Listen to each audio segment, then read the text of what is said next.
और चलिए खबरों के साथ शुरुआत करेंगे। हिमाचल सरकार का बजट जो है 2025-26 का पेश हो चुका है। सीएम सुक्खू ने इस बजट में कई बड़े ऐलान किए हैं। बजट में प्राकृतिक खेती, हरित ऊर्जा, डेयरी विकास पर जोर दिया गया है। मत्स्य पालन, वन संरक्षण पर भी विशेष ध्यान दिया गया। प्राकृतिक खेती को बढ़ावा देने का काम किया जाएगा, सीएम की तरफ से ये कहा गया। वहीं ग्रामीण अर्थव्यवस्था को मजबूत बनाना भी प्राथमिकता रहेगी, सीएम ने यह भी कहा है। और साथ ही इस बजट में मार्च 2026 तक ग्रीन स्टेट का लक्ष्य हासिल करेंगे। हमारी सरकार में सौर ऊर्जा में वृद्धि होगी। ग्रीन हिमाचल के लिए ई वाहनों पर जोर देना होगा और हम एचआरटीसी में ई वाहनों पर भी ध्यान दे रहे हैं। सीएम ने ये तमाम बातें बजट पेश करते वक्त कही है। तो ये बड़ी खबर इस वक्त हम आपको बता रहे हैं और वो बड़े पॉइंट्स जो है हम आपको समझा रहे हैं जो इस बजट में सीएम सुक्खू की तरफ से बोला गया है। मत्स्य पालन, वन संरक्षण पर विशेष ध्यान दिया जाएगा। प्राकृतिक खेती को बढ़ावा देने का भी काम किया जाएगा, सीएम की तरफ से ये बोला गया है। ग्रामीण अर्थव्यवस्था को भी मजबूत करने की बात जो है इसमें की गई है। आपको बता दें कि और ये आपको बता रहे हैं हिमाचल बजट की कुछ बड़ी बातें हम आपको बता रहे हैं। मत्स्य पालन और वन संरक्षण पर विशेष ध्यान दिया गया है इस बजट में। खासतौर पे किसानों और पर्यावरण के संतुलन के लिए कई महत्वपूर्ण योजनाएं जो हैं सीएम सुक्खू ने इस बजट में बताई हैं। बता दें कि 90,000 करोड़ रुपए का खर्च पर्यावरण संतुलन बनाए रखने के लिए आवश्यक है। ये ग्राफिक्स के जरिए हम आपको तमाम वो बड़ी बातें बता रहे हैं। 31 मार्च 2036 तक हिमाचल को ग्रीन एनर्जी राज्य बनाने की भी घोषणा की गई है। इसके अलावा डेयरी विकास पर 10 करोड़ रुपए का बजट जो है रखा गया है। दूध के न्यूनतम समर्थन मूल्य यानी कि एमएसपी में बढ़ोतरी कर दी गई है। आपको बता दें कि गाय के दूध का एमएसपी 45 रुपए से बढ़ाकर अब 51 रुपए किया जाएगा। ये बजट की तमाम बड़ी बातें, हिमाचल बजट जो आज पेश हुआ है उसकी तमाम बड़ी बातें हम आपको ग्राफिक्स के जरिए समझाने की कोशिश कर रहे हैं। भैंस के दूध का एमएसपी 55 रुपए से बढ़ा के 61 रुपए किया जाएगा। इस बजट में ये सामने आया है। और ओटीएस योजना के लिए 50 करोड़ रुपए का प्रावधान भी रखा गया है। वहीं ब्याज भुगतान के लिए भी 50 करोड़ रुपए आवंटित किए गए हैं। ये तमाम बड़ी बातें आपको हम ग्राफिक्स के जरिए बता रहे हैं। आपको बता दें प्राकृतिक खेती के तहत उगाई गई फसलों के एमएसपी में भी इजाफा देखने को और मक्की का एमएसपी 30 रुपए से बढ़ाकर 40 रुपए किया गया है। गेहूं का एमएसपी 40 रुपए से बढ़ाकर 60 रुपए किया जाएगा। ये बड़ी बातें हम आपको बता रहे हैं। हिमाचल बजट की ये बड़ी बातें हैं। हिमाचल में राजीव गांधी वन संरक्षण योजना शुरू की जाएगी, सीएम ने इस पे भी जोर दिया। योजना के तहत कुल 100 करोड़ रुपए का बजट जो है वो पेश किया गया है। और महिला और युवा मंडलों को आर्थिक सहयोग मिलेगा इस बजट से। हमीरपुर में स्पाइस पार्क की स्थापना की भी बात जो है इस बजट में की गई है, जिससे कि मसालों के उत्पादन वगैरह में जो है काफी ज्यादा जो है इसको बढ़ोतरी मिलेगी। वहीं कृषि विभाग के सभी फार्म प्राकृतिक खेती ऊना जिले में आलू प्रसंस्करण यूनिट स्थापित किया जाएगा, यानी कि आलू की प्रोसेसिंग का एक यूनिट जो है वो स्थापित किया जाएगा। किसानों को सौर बाड़बंदी के लिए सहायता प्रदान की जाएगी। ये तमाम बड़ी बातें। ग्रामीण विकास यूनिवर्सल कार्टन योजना का भी प्रावधान है। हिमाचल में मछुआरों को बड़ी राहत मिली है इस बजट में, यानी कि तमाम वर्गों का ध्यान रखा गया है। मत्स्य पालन पर टैक्स कम किया जाएगा और नावों पर उसका अनुदान भी मिलेगा। मछली पालन पर लगने वाले शुल्क को 15% से घटाकर आपको बता दें 7.5% किया गया है। इस बजट की ये बड़ी बातें हैं। मछुआरों को नावों पर 40% से अब 60% तक का अनुदान देने की घोषणा जो है इस बजट में की गई है। और ये तस्वीरें भी हम आपको दिखा रहे हैं कुछ। ये तमाम तस्वीरें आपको इस वक्त दिखा रहे हैं। सीएम सुक्खू ने बजट पेश किया है। हमारी सरकार में सौर ऊर्जा में वृद्धि होगी, सीएम ने कहा। बजट में प्राकृतिक खेती, हरित ऊर्जा, वन संरक्षण, इन तमाम मुद्दों पर ध्यान दिया गया है। एचआरटीसी में ई बसों पर भी ध्यान दे रहे हैं।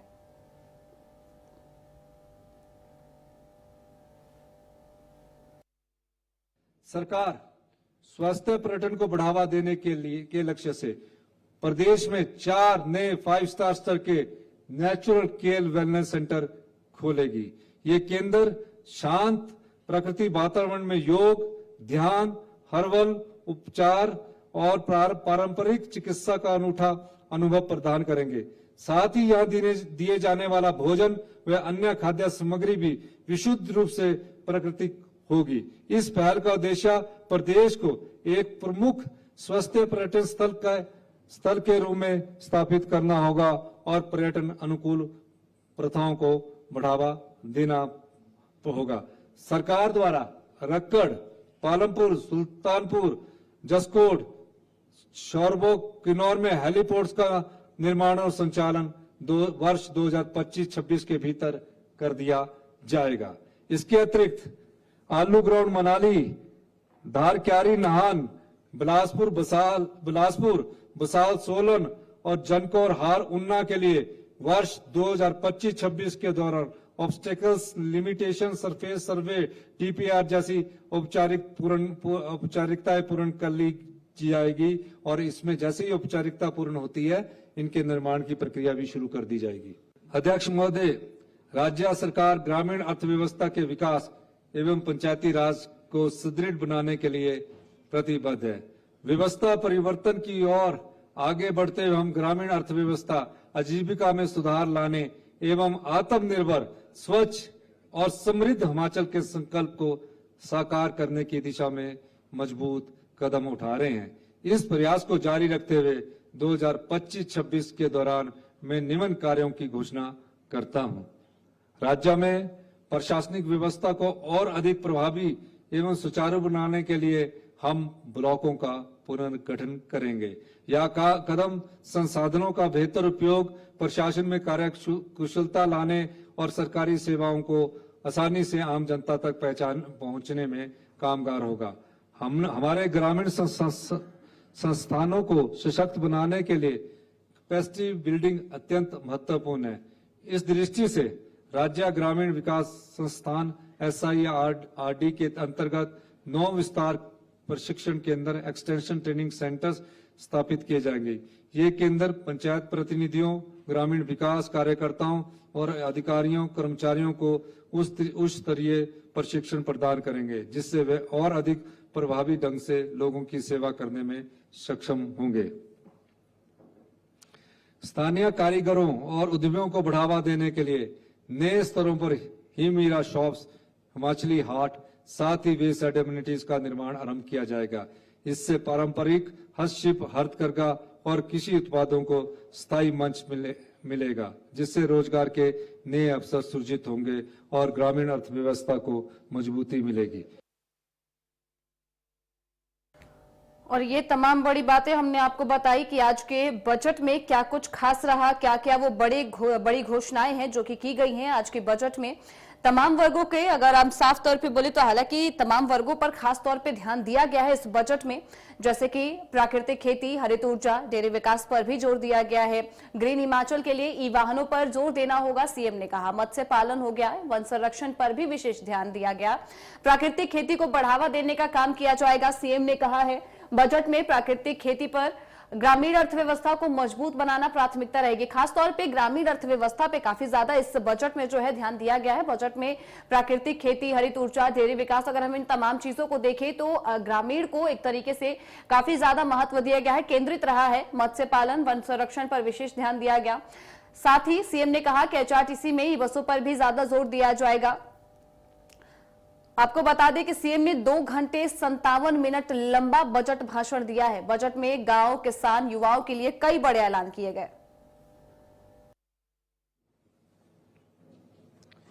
पंचायती राज संस्थाओं को वित्तीय रूप से मजबूत बनाना हमारी प्राथमिकता है। इसके लिए इन संस्थानों को उनकी संपत्तियों के बेहतर लीज मैनेजमेंट के माध्यम से आय बढ़ाने के विशेष प्रयास करेंगे। पानी की योजनाओं का प्रबंधन पंचायत स्तर पर देंगे ताकि वे अपनी आय में बढ़ोतरी कर सके। इससे सरकारी अनुदानों पर उनकी निर्भरता में कमी आएगी और ग्रामीण अर्थव्यवस्था मजबूत होगी। वन विभाग के सहयोग से मनरेगा के तहत वृक्षारोपण गतिविधियों के लिए एक स्टैंडर्ड ऑपरेटिंग प्रोसीजर लागू किया जाएगा, जिससे पौधारोपण योजनाओं को प्रभावी और सुनिश्चित बनाया जाए। यह पहल न केवल प्रदेश के ग्रीन कवर को बढ़ाएगी बल्कि पशुधन के लिए चारे की स्थायी व्यवस्था भी सुनिश्चित करेगी। मैंने पिछले वर्ष के बजट में मनरेगा मजदूरों की मजदूरी 60 रुपए बढ़ाई थी, जो कि अप्रत्याशित थी और समतुल्य राज्यों में सबसे अधिक कही जा सकती है। मैं घोषणा करता हूं कि मनरेगा मजदूरों के उत्थान के लिए एवं उन्हें उचित सुविधा देने के लिए एक व्यापक योजना अगले वित्त वर्ष में लागू की जाएगी। इसके अलावा मैं मनरेगा मजदूरों को 20 रुपए दिहाड़ी बढ़ाकर 320 रुपए करने की घोषणा करता हूं।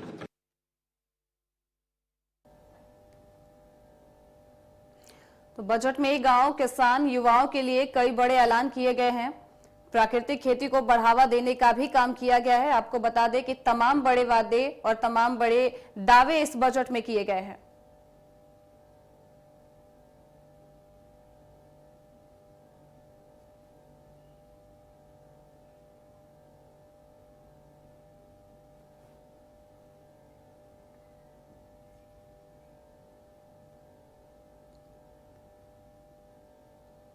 और इसी के साथ ही हमारे ब्यूरो चीफ अनुराग शर्मा हमारे साथ जुड़े हुए हैं। बजट को लेकर तमाम जानकारी उनसे भी बात करेंगे, क्या कुछ खास रहा है। बहुत बहुत स्वागत है अनुराग। सबसे पहले देखिए कि सीएम जो है ऑल्टो कार में चलकर आते हैं, शेरो अंदाज में, शेरो शायरी के साथ बजट सत्र की शुरुआत उनकी तरफ से की जाती है। कितना अहम रहा ये बजट और किन किन वर्ग पर खास तौर पर ध्यान दिया गया है? देखिए अगर हम बात करें हिमाचल के इस बात के बजट की, तो वो पूरा का पूरा, अगर आपने देखा होगा, आपने अभी भाषण देखा है मुख्यमंत्री का, तो उसमें सबसे इंपॉर्टेंट बात जो थी वो ग्रीन स्टेट को बनाने की थी। पूरा का पूरा लबोलबाब जितना हमने देखा है उसमें कहीं ना कहीं किसानों का भला या उनको उस तरह की आय के संसाधन बढ़ाने के ऊपर पूरा जोर दिया गया। छोटे तबके का ध्यान रखा गया, जहां पर हम बात करें किसान, मजदूर और मत्स्य विभाग, जहां तक हम बात करते हैं, उन सबको जो है अलग अलग तरह से राहत देने की कोशिश की गई है। हाँ, वहीं पर कर्मचारी वर्ग की अगर हम बात करें तो 3% का बजट जो वो भी, तो कहीं ना कहीं इस तरह से अगर हम देखें, जिस तरह से अगर देखा कि मक्की के उत्पादन की, हिमाचल की और जो खेती की जाती है वो गेहूं की जाती है। मक्की की खेती की अगर हम बात करें तो उसका जो एमएसपी है वो बढ़ा दिया गया है, 30 रुपए से बढ़ाकर उसको 40 रुपए कर दिया है। उसी तरह से गेहूं का जो है, ये मैं आपको बात कर रहा हूँ प्राकृतिक खेती की, तो प्राकृतिक खेती से उगाया गया गेहूं या मक्की है, उन दोनों के लिए अगर हम बात करें तो 30 रुपए से बढ़ाकर वो 40 रुपए कर दी गई है। और गेहूं की बात करें अगर प्राकृतिक खेती से 40 रुपए की जो पहले खरीदी जाती थी उसको अब जो है 60 रुपए कर दिया गया है। उसी तरह से दूध के उत्पादन पे भी, जिस तरह से पहले गाय का दूध जो था वो 41 रुपए था, उसको बढ़ाकर जो है वो 46 रुपए कर दिया गया है। उसी तरह से जब हम भैंस के दूध की बात करते हैं तो 55 से जो है वो 61 रुपए कर दिया गया है। इस तरह से कहीं ना कहीं आम जनता को कहीं ना कहीं राहत देने की कोशिश है। ये पूरा ऐसा लग रहा है, परंतु बात सबसे बड़ी ये है कि जिस तरह से अभी आर्थिक संकट है उससे बाहर निकलने के लिए सरकार क्या करेगी, कि ये तो देने की बात है, पर जो जनरेशन की बात करते हैं कि मॉनेटरी जनरेट होगी कहां से, उसके लिए अगर हम बात करें तो सुखविंदर सुक्खू सरकार ने इस बार जो है वो पर्यटन के ऊपर बहुत ज्यादा फोकस जो है वो हिमाचल में रखा है। पर्यटन को लेकर, ई टैक्सीज को लेकर, ड्रोन्स को लेकर, ड्रोन टैक्सीज को लेकर, उसी तरह से जो हिमाचल में बसें चलती हैं, क्योंकि पर्यटन का काम हिमाचल में सबसे ज्यादा है, तो पर्यटन को सुधार करने के लिए, उसको सुदृढ़ करने के लिए, जैसे अब बात करते हैं इको टूरिज्म को बढ़ावा देने के लिए अलग अलग साइट्स जो है वो चयनित की जा रही हैं, उससे कहीं ना कहीं हिमाचल का राजस्व जो है वो बढ़ने वाला है, जिससे आम जनता को कहीं ना कहीं राहत होगी। उसी तरह से टैक्सीज की बात करें, ई टैक्सीज की बात करें, तो जैसे ई टैक्सीज की बात करते हैं तो उसमें कहीं ना कहीं आम जनता को उसमें फायदा मिलने वाला है, जो अभी फिलहाल जो हमें अंजलि दिख रहा है। जी बिल्कुल अनुराग, जैसा कि आपने बताया कि कहां से ये जनरेट होगा रेवेन्यू, उसको लेकर पर्यटन पर ध्यान दिया गया है, लेकिन ड्रोन की शुरुआत करने की बात की जा रही है। ड्रोन और ई टैक्सी जैसी जो सुविधाएं शुरुआत करने की बात की जा रही है हिमाचल प्रदेश के, बोला जाए तो एक तरीके से नेचर को देखते हुए कि ये कितनी व्यवहारिक रहेगी उस क्षेत्र के लिए, ये भी एक चर्चा का विषय है। बिल्कुल, देखिए जैसे हिमाचल में मत्स्य विभाग भी एक है, और बहुत सी हिमाचल की बहुत क्लाइमेटिक कंडीशंस बड़ी बिल्कुल ड्रास्टिक चेंज हो जाती है एक घंटे के अंदर अंदर में, अगर आपने नोट किया हो। और उसी में अगर हम जैसे ड्रोन्स की बात करते हैं, ई ड्रोन्स की बात करते हैं, ई ड्रोन हेली टैक्सी की बात करते हैं, हेली टैक्सी तब पॉसिबल है जब मौसम जो है वो साथ दे रहा हो। तो जब भी हिमाचल में जब टूरिज्म आता है, हिमाचल में मैक्सिमम टूरिज्म आता है जब सर्दियां होती हैं, अगर आपने नोट किया हो, जैसे दिल्ली से या पंजाब से, हरियाणा से सब जो है वो मूव करते हैं। उसी तरह से जब आप करते हैं जब आने के लिए, तो वो लाहौल से अगर नीचे की तरफ है लोगों ने, क्योंकि बहुत से रास्ते बंद हो जाते हैं, हिमाचल की ऐसी वेदर कंडीशंस रहती, तो उसके लिए तो कहीं ना कहीं ये फायदेमंद है। परंतु अगर हम बात करें ओवरऑल ग्रोथ की, पूरे हिमाचल के बजट को लेकर अगर हम बात करें, तो उसमें अभी बहुत से सुधारों की जरूरत है, बहुत सी ऐसी चीजों की जरूरत है जिससे आम जनता को कहीं राहत मिले। अभी फिलहाल ये जो ओवरऑल बजट है 42,000 करोड़ का जो बजट दिखाया गया, अभी कितना ये जमीनी स्तर पर होगा ये देखने का विषय है। जी बिल्कुल अनुराग, क्योंकि जमीनी स्तर पे ही मेन चीज रहेगी। जैसा कि अब मैं आपको बता ही देती हूँ, जैसा आपने भी बजट सुना होगा, शेरो शायरी के साथ तो उन्होंने शुरुआत कर ही दी कि ना कभी किसी को गिराया ना कभी उछाला, लेकिन सबसे बड़ी चुनौती तो उनके लिए यही है कि अपनी सरकार को गिराने से बचाएं। और इसमें कोई दो राय नहीं है कि उनके प्रदेश में कर्ज लगातार उछाल ले रहा है।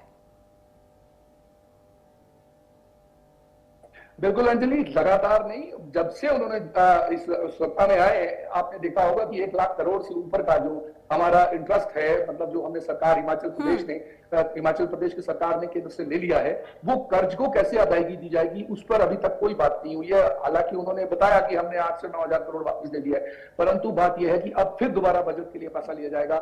ये सारा खींचकर अगर ज्यादा होगा, अगर जो पैसा आएगा उससे हो सकता है कि वो अगस्त सितंबर तक चले जाए, पर अगस्त सितंबर के बाद फिर 5 महीने बचते हैं, उसको बचाने के लिए कैसे चला जाएगा, क्या उनकी नीतियां हैं, उन चीजों पर अभी आगे और देखने की बात। और अगर एक कर्ज को चुकाने के लिए दूसरा वो कर्ज लेते हैं तो ये भी तो पूरी तरीके से उनकी स्थिति को और भी ज्यादा बद से बदतर बनाएगा।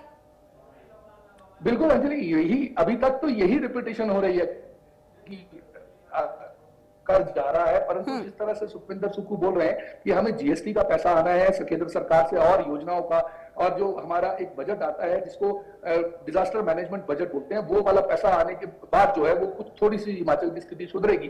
परंतु कहीं ना कहीं एक स्थायी, अगर हमने कहीं हिमाचल को स्टेबल करना है तो उसके लिए हमें बहुत सी चीजों में बहुत बदलाव करने पड़ेंगे। जैसे आज सुखविंदर सुक्खू ने, मैं बात बीच में रह गई थी वो, कि जैसे मेगावाट बिजली पर, ग्रीन एनर्जी पर जब बात करते हैं, तो उन्होंने ये कहा है कि ग्रीन एनर्जी जो है वो 4% की हम अपने आप देंगे, बाकी आप लोग उगाएं, आप लोग वहां पर बनाएंगे अगर बिजली, तो आप 1 मेगावाट तक आम आदमी अगर कोई भी ऐसा कोई परियोजना लाता है, जनजातीय क्षेत्र में जो है वो 5% देंगे, आम क्षेत्रों में अगर वो है तो वो 4% तक उसका जो इंटरेस्ट का पैसा है वो गवर्नमेंट, हिमाचल गवर्नमेंट जो है वो पे करेगी। इस तरह के सुधार करने की आवश्यकता है। जैसे जंगलों की बात करते हैं, जंगलों में भी उन्होंने ये कहा है कि पहले जंगल जो थे, पेड़ जो थे वो सरकार लगाया करती थी, परंतु इस बार जो है उन्होंने महिला मंडल और युवाओं को, युवा मंडल के लोगों को, उन लोगों को उसने उस बात पे वो किया है कि आम जनता जो है उसमें पार्टिसिपेट करे, और उसके लिए वो लोग, मतलब हिमाचल सरकार जो है वो 6,50,000 रुपए 5 साल के अंदर देगी, 2,40,000 जो है वो पहले साल में देगी, और उसको रिटेन करके रखने के लिए अगर 50% तक भी वो बचा पाए उन पेड़ों को, जबकि वो सरकारी भूमि की बात हो रही है, निजी क्षेत्र में नहीं, 12.5 बीघा की जमीन में अगर कोई व्यक्ति या जो महिला मंडल है या युवा मंडल है, तो उनको जो है 6,40,000 रुपए का अनुदान जो है वो प्रदेश सरकार देगी। उससे कहीं ना कहीं युवाओं को और महिलाओं को काफी फायदा होने वाला है, जिससे कहीं ना कहीं आर्थिकी में मदद मिलने वाली है। अनुराग, एक तरफ सीएम ये भी कह रहे थे कि 70% कर्जा जो है वो इसलिए लिया गया क्योंकि पिछले सरकार की तरफ से जो है जो लिया गया था उसी को चुकाने में चला गया। दूसरी तरफ वो आपदा में केंद्र सरकार को धन्यवाद भी कर रहे थे कि आपदा में आपने हमारी मदद की। लगातार दोनों चीजें वो कह रहे हैं, तो क्या हम ये समझे कि अभी भी वो निर्भर है, इन तमाम जो दावे किए गए हैं बजट को लेकर केंद्र सरकार पर निर्भर है, और अगर निर्भर नहीं है तो यानी कि वो फिर से कर्ज लेंगे?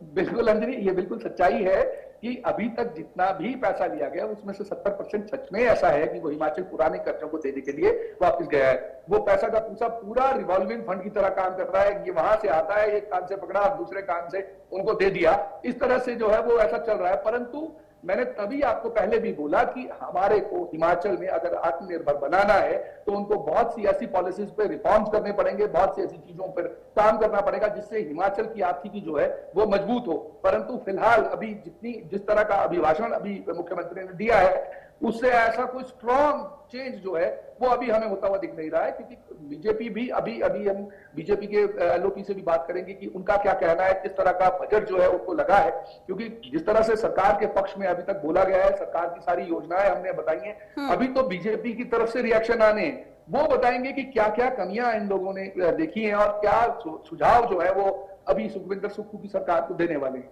अनुराग, 2 घंटे 57 मिनट का एक लंबा भाषण उनकी तरफ से दिया गया है। अगर हम पूरी तरीके से बात करें तो इस पूरे बजट में खास तौर पे किन किन वर्गों पे ज्यादा ध्यान दिया गया है? देखिए, मैक्सिमम फोकस जो है वो जितना हमने अभी तक जितना देखा है उसमें किसान वर्ग को और ग्रामीण क्षेत्र को बहुत ज्यादा सपोर्ट करने की कोशिश की है। उसमें मत्स्य उत्पादन वाले भी हैं, गौ साधन वाले भी हैं, जो गौ पालते हैं, गौ पालक हैं, उनके लिए भी है। उसी तरह से किसानों के लिए है, ग्रीन एनर्जी को लेकर है, गाड़ी टैक्सी को लेकर है। इस तरह की जो चीजें हैं वो कहीं ना कहीं हिमाचल में अभी इस बजट में देखने को मिली है। माफ कीजिएगा। तो इस तरह की जो चीजें हैं कहीं ना कहीं हिमाचल अभी जिस तरह से चल रहा है, हाँ, अगर इन नीतियों को लगातार डेवलप किया जाएगा और इसी पर चलते रहेंगे तो कहीं ना कहीं हो सकता है कि हिमाचल जो है वो थोड़ा सा स्टेबल हो जाए। परंतु जहां तक हम बात कर रहे हैं कर्जे चुकाने की, तो बिल्कुल कर्जा चुकाने के लिए कोई बड़ा संसाधन या बड़ी कोई ब्रेक थ्रू ऐसी करनी पड़ेगी जिसकी वजह से कहीं हिमाचल को सपोर्ट मिले। अभी फिलहाल वो स्थितियां दिखती हुई नजर नहीं आ रही। बिल्कुल, जैसा कि आप कह रहे हैं कि स्थिति बिल्कुल ही ऑपोजिट नजर आ रही है, लेकिन 2026 तक ग्रीन स्टेट बनाने का भी लक्ष्य हासिल करने की बात वो कर रहे हैं। तो इस हिसाब से अगर हम देखें तो स्थितियां तो बिल्कुल ही विपरीत है पूरी तरीके से। अब ये बहुत बड़ी चुनौती हिमाचल सरकार के लिए रहेगी कि तमाम अपने दावों को वो साबित करें। देखिए अंजलि, अगर हम बात करें केंद्र से जो अनुदान आता है वो 34 से 35 हजार करोड़ का आता है। उसमें अभी जो अगर आपने बजट देखा होगा तो 42,000 करोड़ का बजट है। बाकी जितना भी पैसा है वो 35,000 करोड़ जो आएगा उससे 42,000 में कहीं ना कहीं इन लोगों को ऐसा लगता है कि इससे हम उतना समय तो निकाल लेंगे जिससे हमारा जो है थोड़ा समय निकल जाए, क्योंकि अभी टाइम बाय करने की सिचुएशन में है। बीजेपी अभी मुखर नहीं हुई है। अभी इसका ये देखना है कि बीजेपी किस तरह से इसको हैंडल करती है, क्योंकि बहुत सी ऐसी कमियां हैं जो इस बजट में दिख रही है, जो लोक लुभावना तरीके से प्रेजेंट तो किया गया, परंतु जब हम बात करते हैं कि इस तरह से आगे इंप्लीमेंट होगा, वो एक सबसे महत्वपूर्ण वो है ग्राउंड पे। अनुराग, एक आखिरी सवाल आपसे लूंगी। सीएम ने खुद कहा है कि 2025-26 का जो ये समय है बहुत ज्यादा मुसीबत वाला कहेंगे या फिर चुनौतियों भरा, उन्होंने कहा कि काफी ज्यादा चुनौतियों भरा रहेगा। तो क्या ये इस बात का संकेत है कि आने वाले समय में, आने वाले बजट में ये और भी अधिक हम सख्त आर्थिक फैसले देखने को हमें मिल सकते हैं? बिल्कुल, बहुत आर्थिक संकट इस वक्त बहुत ज्यादा है, बहुत ज्यादा पैसे की कमी है। अगर आप देखेंगे कर्मचारी वर्ग को अभी जैसे है 3% का डीए दिया गया है, और जो पुराने जितने भी पेंशनधारी है उन लोगों को भी राहत देने की कोशिश की है। परंतु सबसे बड़ा यक्ष प्रश्न यह है अंजलि कि ये पैसा आएगा कहां से? अगर आपने पिछले बजट को देखा होगा, पिछले सिस्टम को देखा होगा, तो जैसे अभी सुखविंदर सुक्खू बता रहे थे कि हमने पुराना पैसा 70% तो पिछले कर्जे को ले दिया है, तो इस बार भी तो वही होगा।